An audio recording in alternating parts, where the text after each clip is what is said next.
Hello and welcome to episode 176 on the Online Trainers Podcast. Today's topic is, are you asking the right questions? Hello and welcome to the Online Trainers Podcast, where we go behind the scenes to uncover the latest tactics and strategies top trainers around the world are using to get more clients, dominate their marketplace, and get their clients amazing results. There is absolutely no fluff here. I'm your host, Lynn Trin.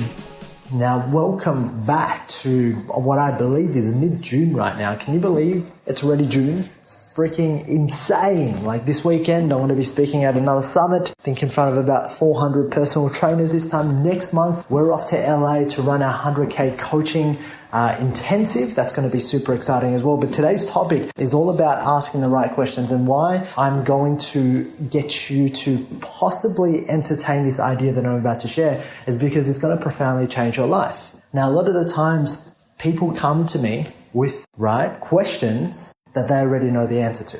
You see, the brain has this amazing capability of answering any question that you ask, and even it's gonna spit out an answer. And this is something I learned from the big man himself, Tony Robbins. It's gonna spit out an answer, whether the answer is right or whether it's wrong, whether it's the one that you wanted, whether it's the one that you didn't want it. It's still gonna spit out an answer. And unfortunately, a lot of people tend to ask the wrong questions. Now, I get this question asked the most: Lynn, how do I get new leads?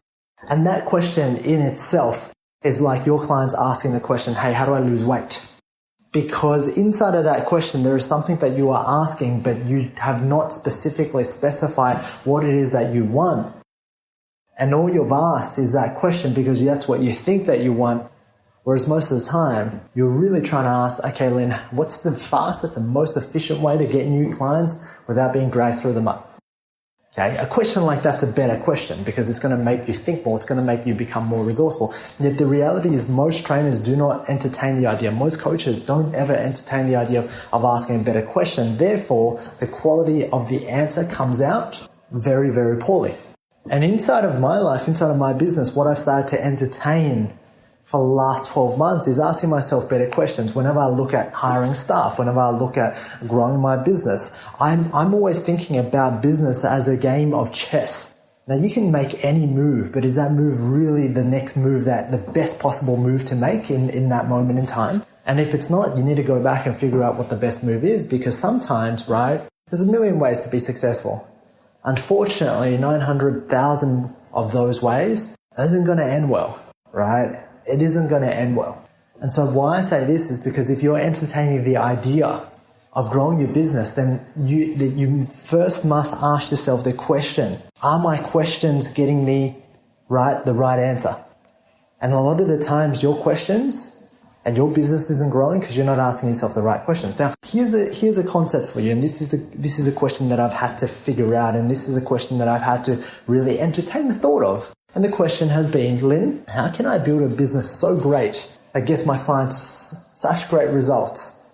How do I build a business where people chase me and I don't have to chase them? That's the question that I ask myself inside of our marketing. How can I market so well that I get people to sell themselves on my products and services before I've even spoke to them? And for a lot of the times, you see, asking myself that actual question will actually give me what I want.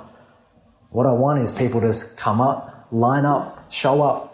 A lot of the times, personal trainers and coaches that I speak to have this problem where their leads don't pick up the phone, where they get leads, but most of them are dead leads, where leads don't see the value inside of their products. And that's because they're asking the wrong question. That question is, how do I get new leads? And anybody can give you that answer. You can go to your neighbor. You can run an ad on Facebook. You can run to every single other business coach out there that's going to help you get new leads. But the question I like to ask is, how do I build a business where people actually chase me because I'm known to deliver? And when you ask these questions, guess what? The quality of the answer comes out completely different, and it changes and it pivots your business on a new direction.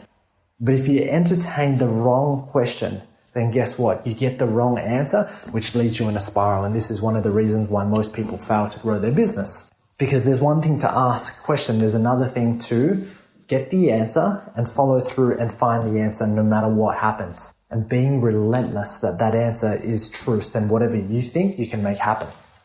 So, my question for you is, what are you doing in 2017? What are you doing in 2017? Are you doing what you said you would do in 2016? You said at the end of 2016, this is what I want to be doing. Are you really doing that? This could be your wake-up call. And if not, why? If you're not currently doing what you're doing, let me ask you a question. Why not? Is it because you have kids? Is it because you can't leave work? Is it because you need money? It's because you don't have the financial freedom to do whatever you want? And if that's truly it, then it is a belief that's holding you back, that's probably not serving you. Might I ask you a better question? If there was a way that you could do what it is that you wanted to do and get paid what it is that you wanted to get paid, where would you start? And when would you start? Alright, if you enjoyed this podcast, please leave me a 5-star review on iTunes and feel free to leave a review, and that way I can respond and I can take that on board in developing content to serve you. Now, if you're not a part of the Online Trainers Club on Facebook, please do yourself a favor and be a part of the conversation. That's where I add daily tips, tricks and strategies on how you can build out funnels, how you can get more clients and ultimately become a better online coach. Thank you for listening.